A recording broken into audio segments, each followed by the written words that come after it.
Tu peux faire à peu près tout ce que tu souhaites sur ton téléphone grâce à ton écran tactile. Alors pourquoi les smartphones ont-ils encore besoin de touches de volume physique? La réponse est simple, ces boutons te facilitent la vie. Ils fonctionnent même lorsque l'écran du téléphone est éteint, et tu peux les trouver sans les regarder. Si tu souhaites régler le volume de quelque chose que tu écoutes en déplacement, un bouton physique est tout simplement beaucoup plus pratique. C'est aussi la raison pour laquelle le bouton d'allumage est aussi physique. Le fait de maintenir ce bouton enfoncé en même temps que les touches de volume peut aider à résoudre les problèmes techniques.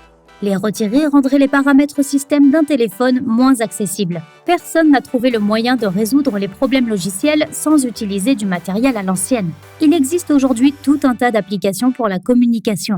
Alors pourquoi les téléphones disposent-ils encore de la messagerie texte? Eh bien, il se trouve qu'elle présente encore de nombreux avantages.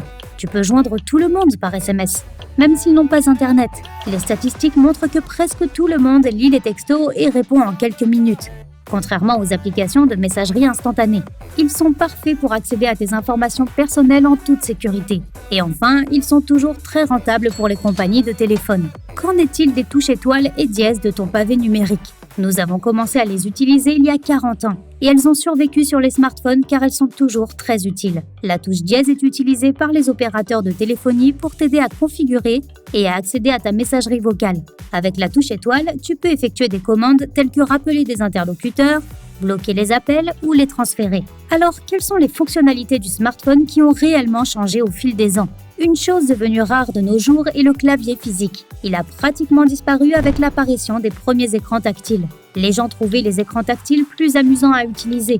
Et comme les claviers physiques sont très encombrants, il n'y a pas de place pour eux sur les smartphones modernes ultra fins. Le même sort a été réservé aux boules de commande.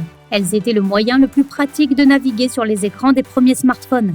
Mais lorsque la technologie des écrans tactiles s'est améliorée, la boule de commande a perdu sa raison d'être et a disparu. Les batteries amovibles étaient très utiles à l'époque. Tu pouvais en mettre une nouvelle dans ton appareil et disposer instantanément d'un téléphone chargé. Mais avec une bien meilleure technologie de recharge disponible aujourd'hui, nous n'en avons plus vraiment besoin. De plus, les téléphones sans compartiment de batterie accessible sont beaucoup plus étanches. La technologie des blasters infrarouges était également très répandue sur les smartphones.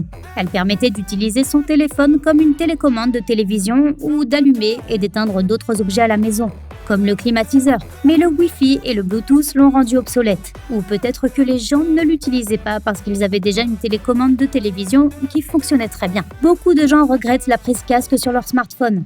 Mais il semble qu'elle soit partie pour de bon. Grâce à la technologie sans fil, nous n'avons plus besoin de cordon pour nos écouteurs. Les écouteurs sans fil sont aussi très pratiques. Tu peux écouter de la musique et charger ton téléphone en même temps. De plus, les grandes entreprises technologiques les adorent, car elles peuvent désormais vendre beaucoup plus d'écouteurs de marque. Il existe également de nombreux modèles de smartphones qui n'ont jamais été adoptés. Samsung a un jour essayé de commercialiser des téléphones avec projecteur intégré. Le Samsung Galaxy Beam pouvait projeter des vidéos, des images ou des présentations PowerPoint jusqu'à 127 cm de large. C'était cool, mais personne n'a su en trouver l'utilité sur un téléphone. Pratiquement plus aucun appareil n'est équipé d'un projecteur aujourd'hui. Pendant un certain temps, les téléphones modulaires semblaient être la prochaine grande nouveauté. L'idée était de construire son propre smartphone à son goût en s'appropriant de nouveaux composants. Mais il y avait un problème. Outre l'obtention d'un meilleur appareil photo, la plupart des gens n'étaient pas sûrs des améliorations qu'ils pouvaient ou devaient apporter à leurs appareils. Google a annulé ses projets de téléphone modulaire et aujourd'hui, pratiquement plus personne n'en possède. Le Yotaphone était un téléphone original avec 2 écrans. D'un côté, il y avait un écran tactile ordinaire. De l'autre, il y avait un écran noir et blanc, e-ink, semblable à une liseuse électronique. L'idée était d'utiliser le second écran, plus simple et moins gourmand en énergie, pour lire des livres, ouvrir quelques applications et consulter rapidement les notifications sans vider la batterie. Mais la durée de vie de la batterie et la vitesse de chargement des appareils se sont sérieusement améliorées au fil des ans, et des liseuses électroniques correctes sont disponibles à peu près partout. Les gens ne voyaient donc pas l'utilité du Yotaphone. Aujourd'hui, il n'est plus disponible. Maintenant, qu'en est-il de l'avenir des smartphones? Les boutons des smartphones pourraient disparaître complètement. Quelques prototypes d'appareils scellés sont apparus, qui utilisent des capteurs tactiles pour contrôler toutes leurs fonctions de base. Aucun des grands fabricants n'a encore adopté complètement cette technologie, et les développeurs n'ont pas encore résolu certains problèmes. Mais les conceptions s'améliorent rapidement. Les fabricants souhaitent créer un smartphone sans couture pour économiser de l'espace. Comme de plus en plus d'appareils bénéficient de la technologie 5G, les concepteurs doivent trouver un peu plus de place pour les antennes sur le bord extérieur de leur smartphone.